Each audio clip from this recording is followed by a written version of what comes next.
எல்லாருக்கும் வணக்கங்க. இன்றைக்கி சின்ன வெங்காயம் சட்னி செஞ்சு பார்க்கலாங்க. அதுக்கு அடுப்பில் ஒரு வானல் வச்சுருக்குறேங்க. 5 ஸ்பூன் எண்ணெய் விட்டுருக்குறேங்க.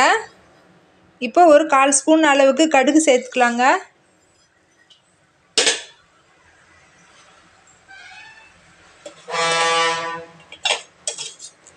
கடுகு பொரிஞ்சதும் ஒரு 3 பல்லு பூண்டு சேர்த்துக்கலாங்க. இது குட்டி குட்டியாக இருக்கிறதுனால ஒரு 5-6 பல்லு நான் சேர்த்துக்கிறேங்க. சின்ன வெங்காயம் பாருங்கள், இவ்வளோ உரித்து வச்சுருக்குறேங்க. வரமிளகாய் இவ்வளோ எடுத்து வச்சுருக்குறேங்க.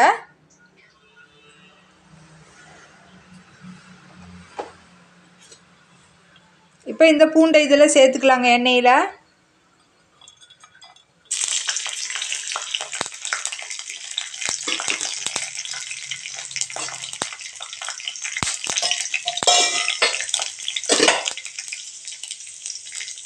சின்ன வெங்காயம் உரித்து வச்சுருக்குறேங்க. இதை இப்போ சேர்த்துக்கலாங்க.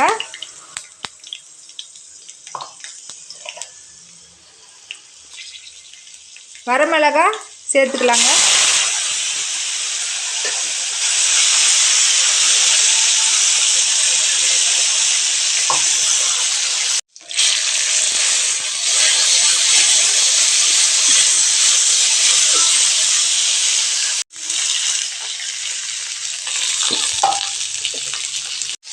கருவேப்பிலை ஒரு 4-5 போட்டுக்கிறேங்க.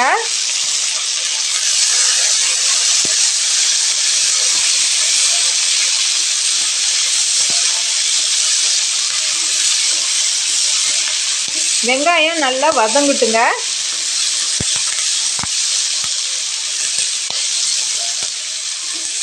மிளகாய் நம்மளுக்கு காரம் எவ்வளோ தேவையோ அவ்வளோ சேர்த்துக்கலாங்க.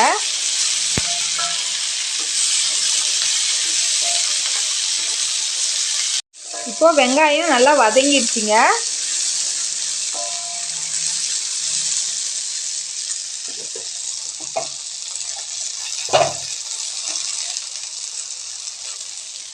கொத்தமல்லி தழை கொஞ்சம் சேர்த்துக்கலாங்க. புளி கொஞ்சமாக சேர்த்துக்கிறேங்க. வெங்காயம் எவ்வளோ போடுறோமோ அதுக்கு தகுந்த அளவுக்கு நம்ம புளிப்புக்கு புளி சேர்த்துக்கலாங்க.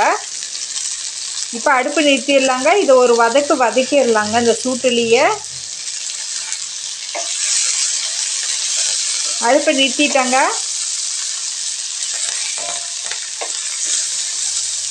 இந்த சூட்டுலேயே வதக்கிட்டு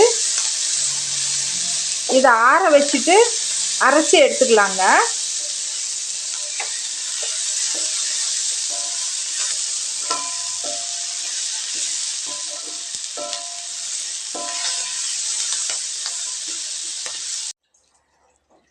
தேவையான அளவுக்கு உப்பு சேர்த்துக்கலாங்க.